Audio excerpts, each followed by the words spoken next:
thank you everybody for joining us today. The first thing I would like to do is acknowledge the Whadjuk Noongar people as the traditional custodians of the land that I'm on and most of us in Perth are on. But please feel free to put yourself in the chat and acknowledge the land that you're on, because we know that the Aboriginal people have such a strong connection to water, and this is a conversation about a fabulous water project. So just recognising that incredible strength of their continuing culture and the contribution that they can make to the way that we're going to manage water resources into the future. So there's we did have a few more registrations to come on board, and so we might just keep going with the introduction. And so today's project is called Taking Down the Fence. It's sharing the learnings from the Wharf Street Next Generation Community Park project. And I think you won't be involved in water if you haven't heard about this project already. It is an award-winning project and it's delivered some fantastic outcomes. So that's what we're trying to share with you all. So we're actually hearing about a research project, which is one of the massively good things. I'm sorry, we do have dogs in the office if you can hear the puppies. This research project is really quite different. So we had a project that was being delivered, but we were so lucky that there was some research involved in watching how it was being implemented. And now we're going to hear from that about that 2-year research project. So we're going to hear about the implementation, but also the initial community impact of this great project. So the project did receive funding in 2018 from the second round of the federal government's Smart Cities and Suburbs program, and it aimed to transform an accessible stormwater drain in the City of Canning city centre into a next generation community park. And it was a smart technology enabled community space functioning as a stormwater detention basin, as well as now providing a recreational space, an educational resource, and incredible habitat for the plants and animals that live there. It was a really big project, loads and loads of amazing stakeholders. And so could you please sorry. Thank you, Ant. Sorry, people in the waiting room. I'll try and keep on top of that, I admit all. So the other thing that I'd like to do is also say, as we are going through this project, if you have a question, jump in the chat, pop it in the chat, because we will have the opportunity to have a conversation with these great researchers afterwards. So if you do have any questions, either write them down or put them in the chat. And then at the end, we'll all come back on and I will ask you again all to take your videos off or on, and then we can hopefully have a bit of a conversation in the room about this great project. So I'd like to introduce our presenters. And again, if I forget to admit people, please just let me know. Our awesome presenters are from the Curtin University, from the School of Design and Built Environment. So Dr. Courtney Babb is an educator and researcher in urban planning at the School of Design and Built Environment at Curtin. Courtney's research is focused on urban governance and institutional change in urban planning, placemaking through human environment connections in cities, and planning for urban transportation infrastructure and transport policy making. And he's currently involved, I'm really excited by this, in a 3-year project funded by the Margaret Filman Foundation, Reconnecting to Rivers, looking at establishing a best practice model of urban river catchment management through integrating Indigenous and non-Indigenous knowledge into local planning and management practice. How cool is that? Hey, sounds very exciting. Where's my waiting room? Hopefully we're all good. Okay. And firstly, we're also going to hear from Professor Rena Tawari. Very excited. She's published extensively on urban ethnography and community engagement, as well as sustainable transport and urbanism. Rena is passionate about democratic architecture and has forwarded a model of inquiry, which is ethnographic, collaborative, and transdisciplinary, and has a goal to facilitate change and adaptation for all involved in these processes. Rena is She has been a professional advisor to a broader academic community and industry on architecture and urban design issues. And Rena has a continuing involvement in the International Cooperation Program, which is run by the European Union under the Erasmus Mundus umbrella and supported by UNESCO and UN Habitat. So we're very pleased to have Rena here involved. So I'm going to turn my microphone and my camera off now so that you can see these fantastic researchers, but please welcome Courtney and Rena. And then, as I say, put your things in the chat if you can, and then otherwise we'll see you all at the end to ask some questions. Thank you. Over to you, Rena. Thank you. I'll ask Courtney to please share the slides and then we'll go.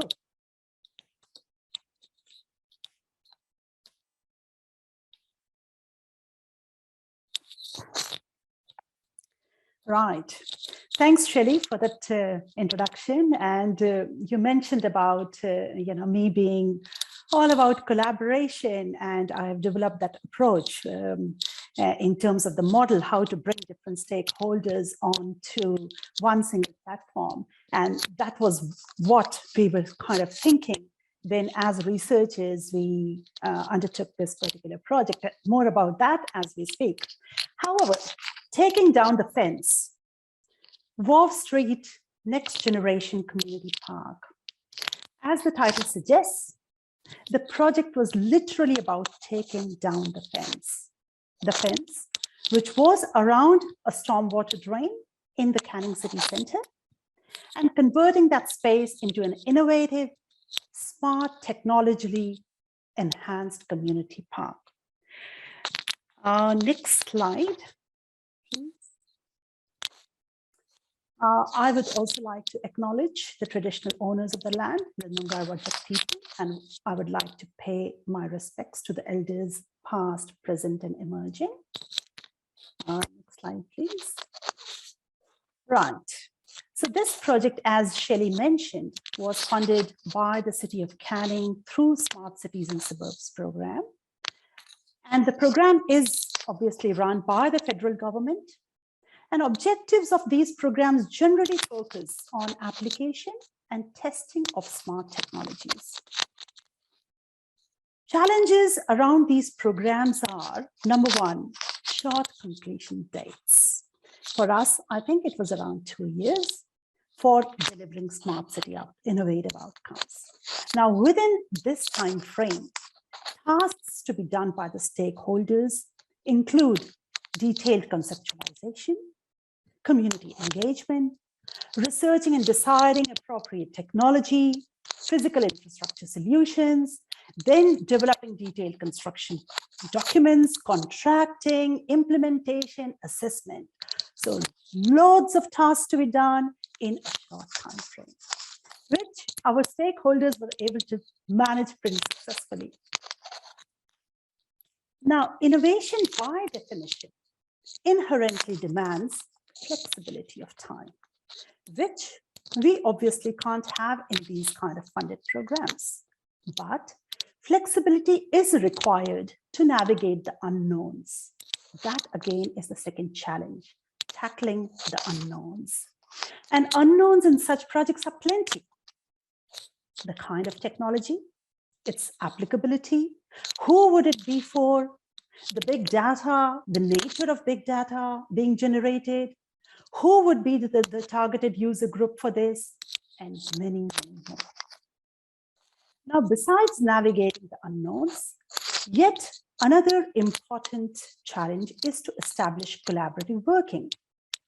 Since projects of such nature require partnerships between multiple organizations, as Shelley mentioned, there are 7 partner organizations or stakeholders in this particular project. They were, I would say, in 3 categories, grouped in 3 categories. One was in relation to design, say, for example, George Byrne Environmental Solutions. The second was in relation to the environmental side, so URBECWA, the Department of Water and Environmental Regulation, biodiversity, and so on. And then, of course, those dealing with technology, community aspects, City of Canning, Water Corporation, Curtin Innovation, and so on. Now, some of these stakeholders had possibly never worked together and were not completely aware of each organization's process, policy, and constraints. However, each had a clear understanding about one thing. The project was not going to be merely about smart place and smart technology. It was going to be about smart people. It was going to be about how the technological tools are given to the community, how to make a community smart. I think all the stakeholders really agreed on the smart people side of the things. So today, Courtney and I take you through the project journey, how it all started, what was the approach, what the outcomes were, and the lessons learned. So we'll go to the next slide, please. So here we can see the Wharf Street Basin is located, and Courtney would be able to move the cursor. So Wharf Street Basin is located in the city of Canning, Perth, Western Australia. It was an inaccessible stormwater drain with a multitude of associated problems in relation to safety and so on. The Wharf Street Basin actually connects to the Canning River, a tributary of the Swan River. And it sits in a mixed land use. As we can see here, there are residences adjacent to it. There is a major city arterial, Albany Highway. Please forgive that it's written Canning Highway there, but it's Albany Highway. There's a big box shopping center, the Westfield Carousel nearby. There are educational facilities like the Cannington Community College. There are offices and showrooms. The area was not attractive or a user-friendly place. It is primarily car-dominated environment with most activities located in the Carousel Shopping Center and bulky goods retail premises along Albany Highway. So we'll go to the next slide, please. No, just before that, there should be a before and after slide. Oh, we don't have? Okay, don't worry. I'll just talk about it. So if we again talk at this particular slide, this one. So the topography, as can be seen in here, is typically flat. The soil profile is characterized by clay sands overlain with basandine sand. Now, it's interesting, Shelley also mentioned a long association of this particular land with Aboriginal people. And actually, the Aboriginal name for Canning River is Jalgara Biliel, which means a place of abundance. And the wetlands all along the Canning area were very important areas for rocker, food, and water for the local Aboriginal groups. However, following the settlement, the land in the Canning city area began to be cleared, as can be seen from the first 2 or 3 pictures on the left-hand side, those pictures in gray. So they were cleared and developed for homesteads, a range of agricultural and horticultural purposes, dairy farms, and other industries. However, in the late 90s, with the introduction of railway line and the construction of Albany Highway, as can be seen in the bottom 3 colored pictures on the left side, and with the population boom due to the gold rush in the late 19th century, we saw an increase in the demand for housing and the subdivisions. In 2017, the city of Canning had adopted Canning City Centre Activity Centre Plan, which was a bold plan in itself. It was to revitalize the city centre and realize its potential as a strategic metropolitan centre in the city. It actually identified that there was a deficit of public open space within the city area, within the activity center. And with the expected increase in demand from a growing population, creative solutions were very, very much needed.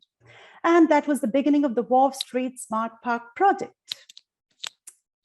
We'll go to the next slide. When the partners submitted the project proposal, there were 3 key objectives that were identified. First was livability, how to improve the quality of the park for accessibility, safety, and that reflects the social and cultural surroundings. Taking the fence down was really important. The fence prevented people from entering the site, satisfying safety and security requirements, and its removal needed to be addressed. the second objective for the stakeholders was sustainability. And this domain reflects the quality of the park for ecological health and resilience. Aim was to develop a living lab that utilizes strategies and technologies to develop semi-autonomous on-site water testing and management. This was the key. Could this become a draw card where the community, the educational institutes, general public, the local schools are allowed to engage with the park, observe and understand water quality and ecological health? Could the invisible, that is the systems of water testing and management, be made visible? The third objective was productivity. This domain reflects the performance of the park against operations and maintenance, innovation and activation economics. How to bring efficiencies in operations and maintenance. And we'll go to the next slide, please.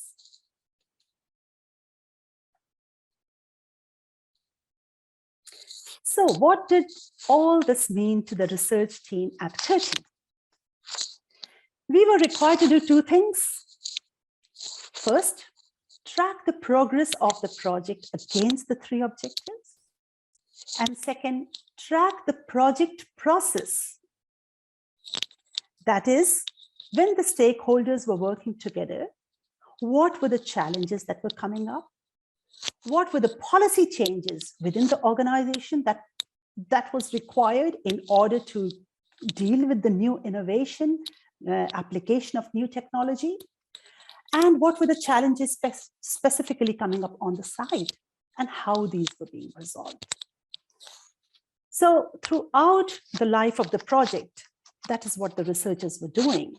We were working with an audit approach where we were collecting before and after data through observational surveys, interviews, and workshops. So we'll go to the next slide. Oh, this, yeah, I'll talk on the slide. No, just the previous one. Sorry, Courtney. Yeah. So we worked with an audit approach, as I mentioned earlier. And since there were multiple partners in such a complex project, it was important to firstly have a sense shared of vision between the different partners, to create a collaborative platform, and third, to identify roles and responsibilities for each stakeholder. And for us researchers, the place audit framework did all these three things. I remember very, very early on in one of the meetings, I think it was the second meeting that we had at City of Canning, and I had presented a draft audit framework in the very, very initial stages. And this was then further developed by the stakeholders in different meetings and different workshops. The place audit framework, as we can see in the circle, there are three key project objectives. And these three project objectives are broken down into values. So we can see, access, we can see under sustainability, there are the values of ecological health and resilience and so on. It was really important for the stakeholders to be involved in this process because they could actually identify the values that were key to them specifically. For example, access might be important to City of Canning, and ecological health might be more important to Water Corporation. So it was really important to see, at that stage, what the specific values were. And against each objective or each value, we had a set of indicators. For example, if we look at access, then we have, how do you measure access? So minimal barrier fencing. Is there a universal access, facility for people? Then in terms of, I can't see, it's so small on my computer screen, sorry. Whether it has increased the walkability and so on. So these were the kind of measures that we were going to undertake or concern about. Now, if we go to the next slide,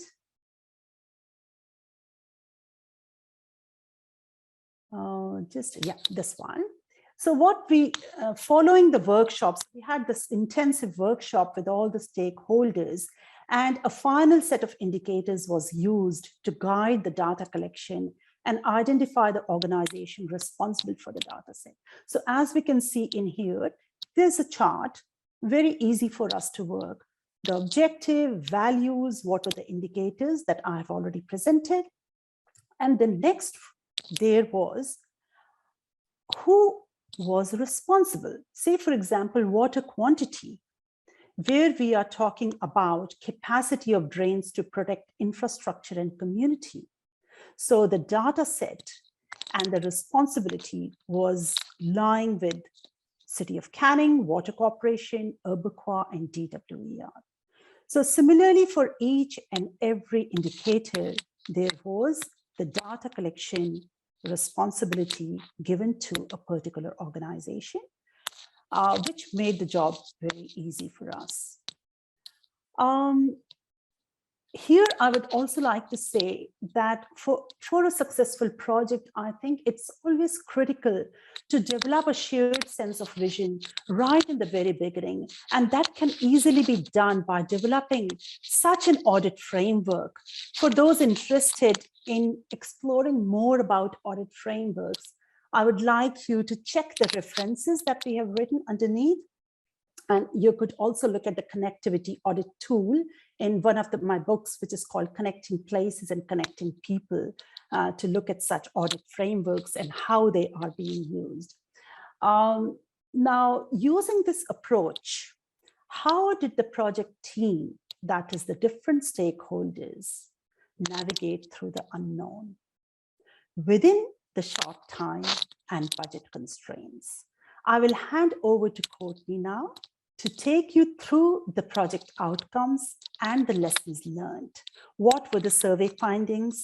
What were the outcomes? We held the last workshop, in terms of the challenges that the stakeholders felt there were, and what the best practices were coming out of it. So I'll hand it over to Courtney, but just before that, and also to give you a small break, we will show a small video that summarizes the project. Hopefully it will work.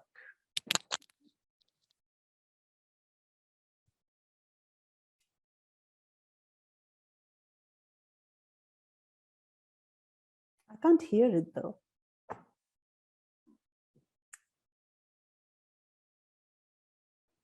Are you mute, Courtney? That's why.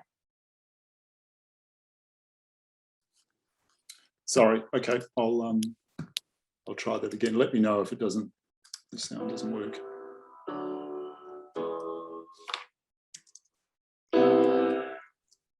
Curtin University has in research around people's use of outdoor spaces for some 10 years or so. It was natural then to progress to supporting the Wharf Street Basin project. Curtin University and Innovation Central were involved with this project right from the very beginning with the application to the federal government for the Smart Cities funding. So it's been great that they've been with us on the whole journey, joining the partner working group and making sure that we deliver on the promise to federal government to deliver a smart park for Canning. The research project will essentially capture the transformation of the site from a single function as a stormwater drain to a multifunctional space that seeks to address livability, ecological and productivity goals.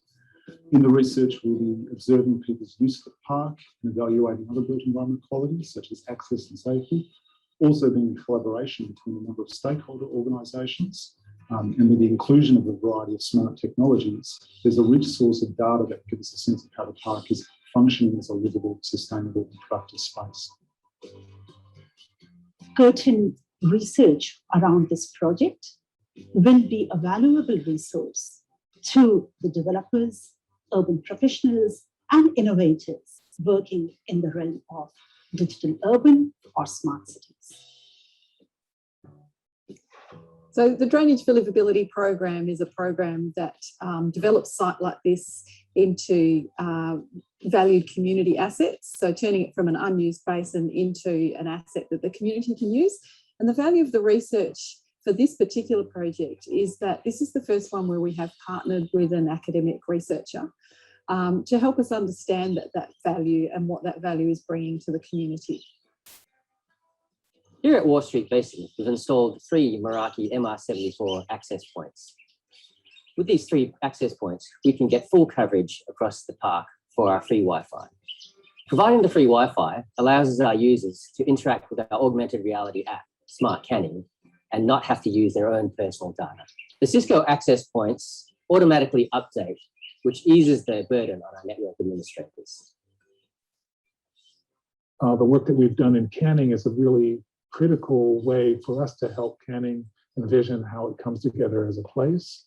And our role is in many ways to be a platform for everyone from industry to community to the public to exchange and think about options for how they can make places as they emerge.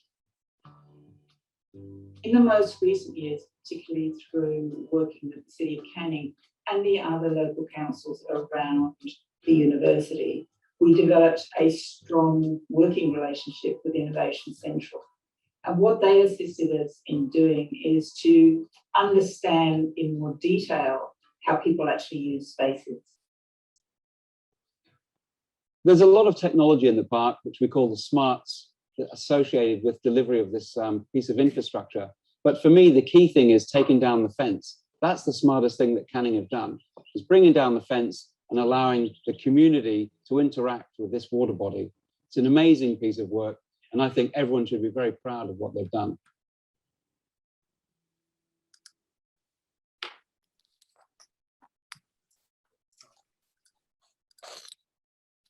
Oops, there we go.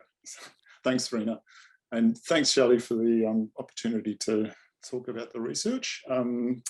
So what I've just put a slide up here of the concept design of the park, and I'll just talk through this next part of the purpose of the next part of this presentation. As Rena pointed out, we use the audit framework because there are multiple objectives for the project, and what we were interested in was whether those objectives were being met, but also looking at, I suppose, some of the trade-offs that may be happening between some of the objectives, not sort of acknowledging that, that meeting one objective might provide challenges for meeting another objective. So, and by using the audit as well, it provided a really rich description of the site and giving it all, focusing on all the sort of the elements that were involved in this sort of complex project that tried to meet these productivity, livability, and sustainability goals. So I'm going to go through some of the audit categories and pick out, I suppose, some of the more interesting findings that we found in terms of the elements that were key to the story of the project and key to influencing some of the outputs. And then I'll finish up with just a few key reflections on the project from the range of people involved and the different organisations and different objectives that they were trying to meet, and as a way of thinking about lessons for other sites, what we can learn from this, and what was unique to this site, because it is a very sort of unique site. So I'll start with, and I may have a few more slides than I've got time, so I might fly through some of these, but I'll try to highlight the more prominent indicators. So I'll start in reverse to what Rena, the order that Rena showed, where we had livability first. I'll start with productivity because I think there were some of these elements that were really key to the project. And this is about how, I suppose, effective the site was in using the resources, and how efficient it was across operations and management, the digital technology. And there was another one there as well, which was added in, which was looking at, I suppose, the activation economics and how the project might have interacted with some of the business activity, land values, and things like this in the wider city of Canning area. So I think just starting with capacity and the capacity of the drainage, the drain as a managing stormwater drainage. And this was a really key issue. It was a critical issue. The primary function of the site prior to the project was to maintain capacity and protect the surrounding area from flooding, acting as a stormwater storage basin. Maintaining capacity within the constraints of the site, it really shaped the potential design responses. One of the key constraints of the Wharf Street Basin was the basin, it couldn't be made any deeper to create additional capacity because of the water in the basin was intercepting with the groundwater. Surveying early on conducted, it highlighted also that there was more sediment in the drain than earlier models had indicated, which added to the constraints that the designers had to work with. So this requirement to maintain capacity of the drain within these constraints impacted a range of factors, a wide range of factors in the project. The gradient of the embankments, the height and the placement of the fencing, the type of plants and landscaping that could be used, the design of the wetland area within the basin, and also the amount of dwelling and activity space around the edge of the basin as well.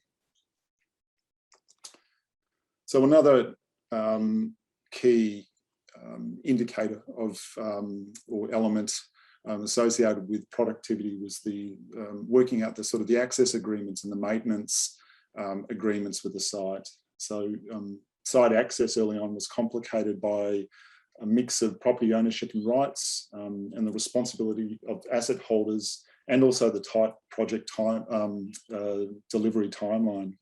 So Water Corporation was the owner of the asset and they were responsible for managing the Wharf Street Basin prior to the project. However, the physical space of the Wharf Street Basin consisted of several land parcels, including Leela Street Road Reserve, and initially a land tenure response to manage the transfer of access was the preferred option, but and the deletion of the road reserve. But this was not seen feasible given the tight project schedule timelines. So through deliberations and through early deliberations in the project, it was eventually agreed that the ownership of the land was obtained by Water Corporation and an easement established to enable the City of Canning to access the site. And according to project partners, the negotiation towards this outcome was one of the key, a key success factor, and also a sign of the sort of good working relationships between the various project team members. Given that the project was funded by the Smart Cities and Suburbs, the federal government scheme, digital innovation was a key element. So the initial proposal proposed a range of technologies, and these were relating to real-time water quality monitoring, generating data sets for ongoing research and knowledge building, minimising and targeting resources for ongoing management, assisting with the creation of a safe environment for visitors to the park, and also wider technologies that would support education and I suppose water literacy for the community. This aspect of the project represented a big unknown for those involved in terms of adding technology, and the planning and incorporation of technology was described as a really steep learning curve, but one that eventually generated further capacity building within particularly the City of Canning to develop their capacity to plan and manage the incorporation of technology and smart technology in public places like this. The smart tech that did get incorporated could be understood. There were two layers. There was the base digital infrastructure, and which would support the second layer, which was the service technology. And the base digital layer was kind of seen as the simple part, but there was more complexity relating to this second layer, which was the different the service technology. What was eventually implemented were Wi-Fi charging points, smart furniture, solar panels, a range of sensors, CCTV, and also augmented reality stations, which showed a range of elements of the park, as you can see in the image here. The lessons learned that a year after the opening of the park, not all technologies had been implemented, and there was still some experimentation about that. But the capacity of the park, there was capacity within the park to expand these, and this will further develop over time. So the second set of values related to sustainability, I might go through these quickly. I'll see how I've got it. Yeah, I'll go through these quickly. So biodiversity was one. Prior to the transformation of the Wharf Street Basin, the space supported little biodiversity. The banks of the basin were subject to management regime, regular weed clearing, spraying of herbicides, and the site functioned really as a seed bank for weeds, such as brahmi, which flowed downstream into the wetlands. So the design of the water body and the inclusion of habitat in the landscaping choices were critical factors that supported the ecological health of the park.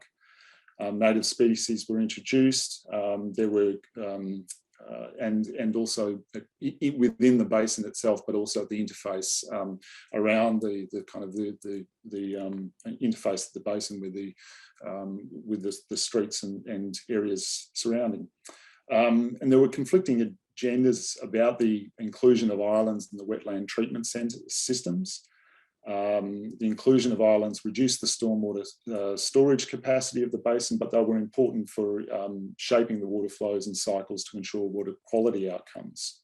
So I'll talk a bit about that. Water quality outcomes in the park were important both for the broader goals of the river health, but also to support the functioning of the space as a community site.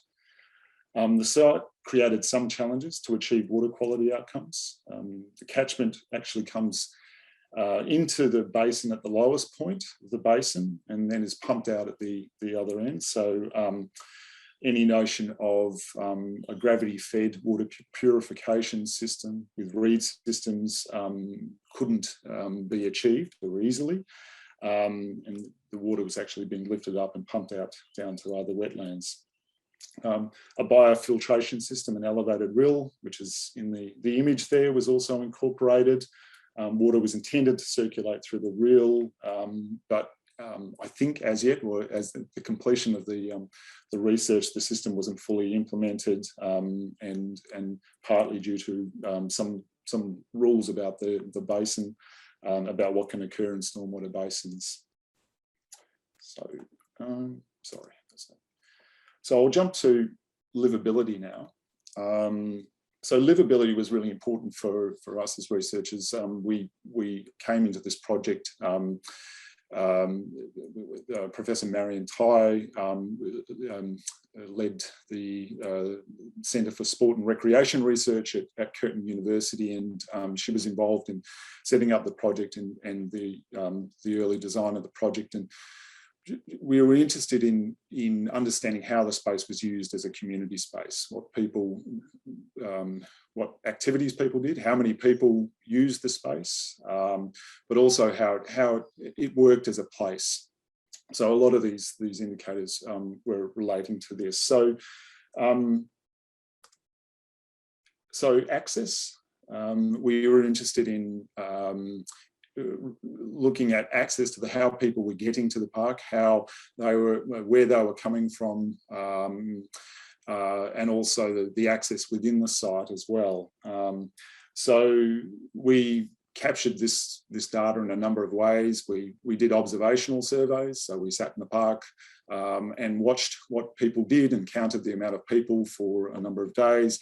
We also had through the City of Canning with their some of the digital infrastructure. We had the capacity to count mobile phone pings, I suppose, and so to get a better, more comprehensive overall picture of how many people use the park. So we had recordings of the mobile phone data for 168 consecutive days. On average, there were 72 people visiting the park per day. The most recorded were 123, and there's limitations with this data because you had to have a mobile phone in order to be counted, and sometimes there were double countings in terms of, but it was a general indication. Most recorded 123 and the least 28. Weekends were quieter than weekdays. Thursday was the busiest day. We also noticed that about a quarter of the people using the space, and this was for the observations, used it for access only. So the creation of this space was, it created an access point from Wharf Street through to Leela Street and onwards to the Carousel Shopping Centre. So it became an important sort of access point, people just walking through. But we also were interested, I suppose, in this idea of community fit, about who was using the park, the types of people and what they were doing, what types of activities. So the park, we observed a range of age groups, with the exception of young adults. It was primarily adults, elderly, and also young children who we observed. Most children were accompanied by adults, but we also noted that there were children who were using the space from the adjacent apartments, who would come down by themselves and sort of tear around the park on scooters and things like this for a bit of time. There were multiple ways that people interacted with the natural elements of the park. In the observational surveys, we observed people stopping with their walks to lean on the fencing, look over the water, watching the numerous species of birds. There were people set up for bird watching with cameras and things like this.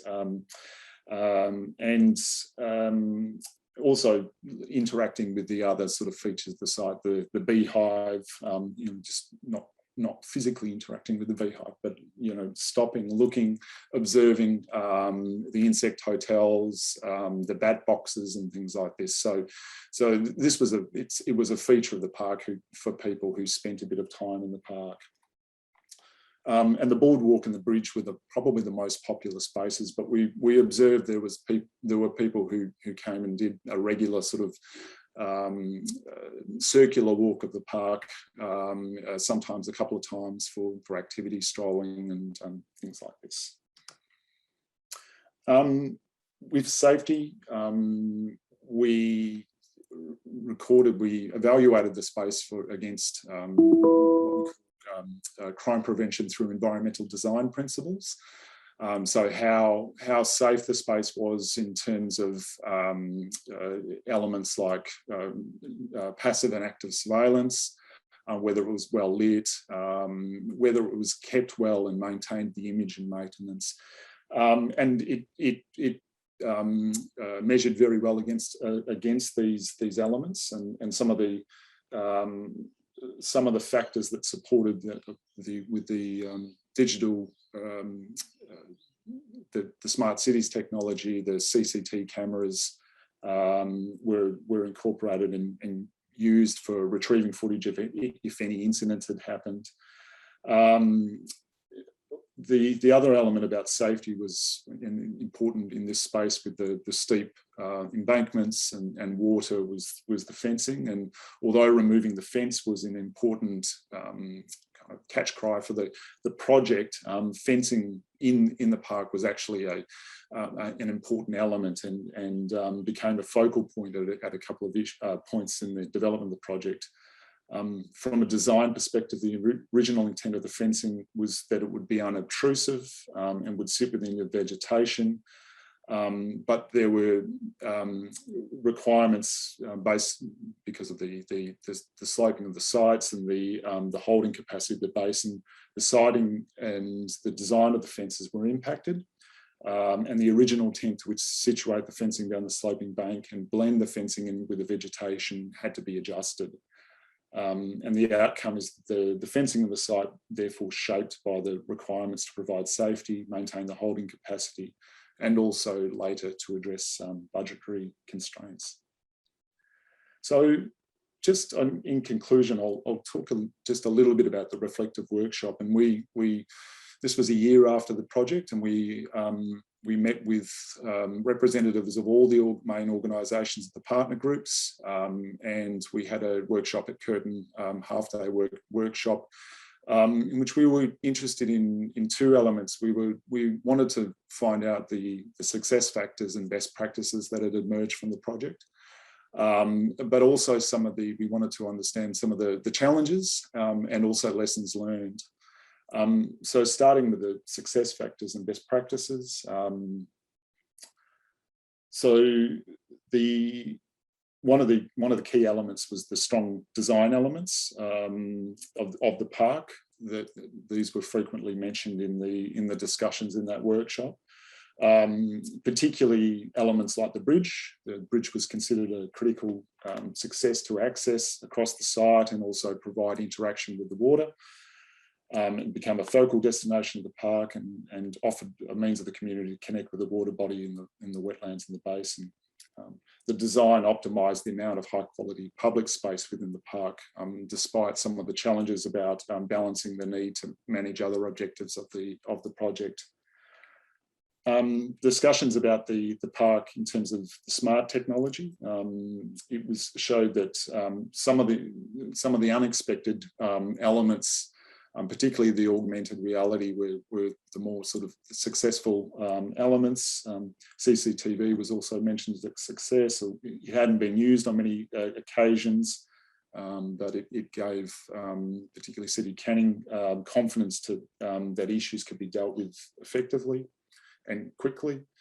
There was reference to the coherent and strong shared vision amongst the project partners that worked well. So this related to the strong sort of emphasis on regeneration and urban regeneration associated with City of Canning's plan, but also the water sensitive cities. And this helped sustain a strong narrative throughout the project that kept people sort of focused on this goal. And collaboration across sectors and central leadership as well were key elements. So some of the challenges and lessons learned. So the requirements to maintain capacity, one of the core functions of the site, was a challenge for a number of other objectives, and it was raising important influence on particular elements, as it limited the community space and the type of vegetation available and restricted other elements such as the ability to vegetate the basin. And capacity was noted as a consistent issue with the planning for similar stormwater assets. As well as the benefits noted above. There was the City of Canning noted the kind of the experimentation in the application of a range of the smart technology, and that a lot of these technologies hadn't been applied before. And so a lot of it was learning, and there were some elements, particularly I think the water quality sensor, which was situated under the bridge, and it was later found that this was needed consistent maintenance because it was the shallowest part of the basin and silted up and things like this. So there were learning elements like this. Some of the trade-offs. So a view was expressed in the plenary that there was a need to provide and deliver technology. Sorry, that's with regard to the delivery of the project, the budget constraints and unknowns challenged the delivery. So the budget contingencies and financial risks weren't correctly identified at the start of the project. However, the workshop participants recognised that any complex project like this has issues like that.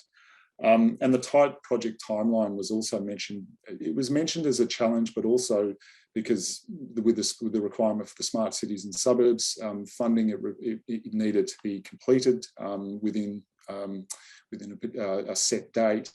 And this was seen as a challenge, but it was also seen as a positive in that it helped the momentum of the project and helped people work together and overcome some of the challenges quickly in order to meet this. And there's also the final one was ongoing responsibilities, primarily around some of the digital technologies. There was some uncertainty about who was responsible for following up and maintaining and some of these ongoing responsibilities. So our key findings just related to these 3 points. So how the park was used as for visitors and how, did it work as a livable space? And we found that there was a strong indication that the park had met the goals of becoming a more livable space. And it was expected there would be increased use of the park at the outset, given it was inaccessible primary, but the number of activities and different diversity of activities really is a good indication that it was working well. What elements of the park support the planning for the Canning City Centre, and what social organisational capital does the project build?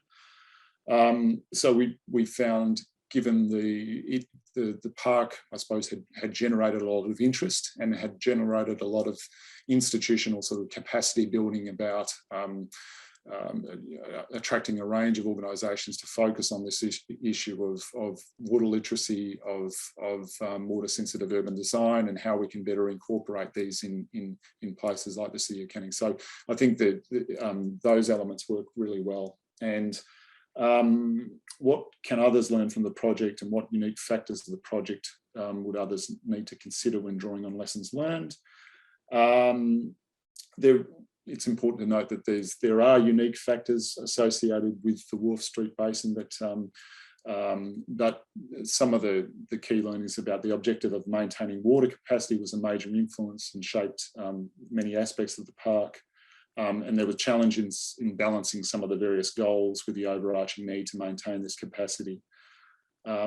So for lessons for people integrating smart technology into water sensitive urban design or similar places, some of the elements about the steep learning curve that the project partners undertook helped sort of build organisational capacity around sort of incorporating digital sort of technology. So that was seen as a success as well. And I think that's it. So thank you very much. I've added a QR code. I wasn't sure about how maybe we can distribute, and talk to Shelley about distributing the report. If we need to, it's provided on a link, but there's a QR code in there. And I've put Rena's and my contact details down there if anyone wants to get in contact with us. And yeah, interested to hear feedback and happy to pass on the report. So thanks very much. That's brilliant, Courtney. Thank you. And thank you so much, Rena, as well.